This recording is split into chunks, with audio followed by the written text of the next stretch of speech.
বলবেন এই বসিরহাট লোকসভা হাজী নুরুল না নওশাদ সিদ্দিকীর যে মনোনীত প্রার্থী না বিজেপি রেখা পাত্র? আপনি তো দেখলেন আজকের মিনি ব্রিগেড হলো, যেখানে শেখ শাহজাহানের ভয়তে তার সন্ত্রাসবাদী ক্যাডারদের ভয়তে এই সন্দেশখালীর মা বোনরা বেরোতে পারত না। আজ তার প্রমাণ দেখলো সারা বাংলা, সারা রাজ্য। এটা দেখে আমার মনে হয় সন্দেশখালীতে রেখা পাত্র বলেন, কংগ্রেস বলেন, বিজেপি বলেন আর সিপিএম বলেন, কালকে থেকে আর বলবে না যে আইএসএফ এখানে নেই। তার বরঞ্চ আজকে আমরা তাদের বলে গেলাম, আজকে যে মিনি ব্রিগেড দেখলেন, আগামী লোকসভা ভোটে আপনাদের চিহ্ন এখান থেকে পাওয়া যাবে না। এই যে মানুষের সমীক্ষা কেমন দেখছেন? 16 লাখ ভোটার এখানে বসিরহাট লোকসভার মধ্যে,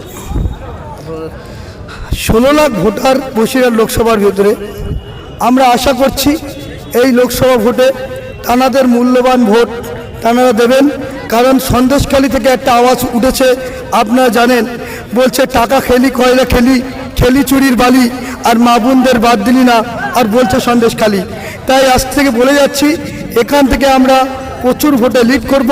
আমাদের ভাইজান আমাদেরকে 1 লাখ ভোটের টার্গেট দিয়েছে, আমরা এখান থেকে 2 লাখ ভোটে আমাদের প্রার্থীকে জিতিয়ে দিল্লির পার্লামেন্টে পাঠাবো।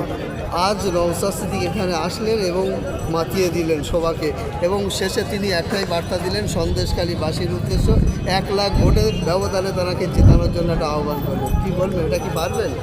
অবশ্যই আমাদের ভাইজান যিনি বলে এখান থেকে 1 লাখ না 2 লাখ ভোটে আমাদেরকে যেতে হবে।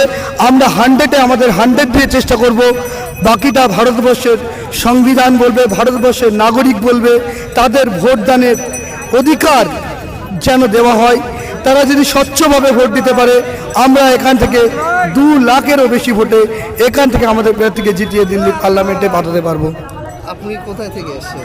আমি বসিরহাট থেকে এসেছি। বসিরহাটে কেমন প্রভাব আছে? অবশ্যই বসিরহাটে বিধানসভায় আমরা লিড করার আশা আছে, এবং ওখান থেকে জিতে আমরা ভাইজানের আইএসএফকে প্রতিষ্ঠিত করব, এটাই আমাদের মূল উদ্দেশ্য। আপনার নাম এবং পরিচয়? আমার নাম অভিজুল গাজী, বসিরহাট দক্ষিণ বিধানসভা।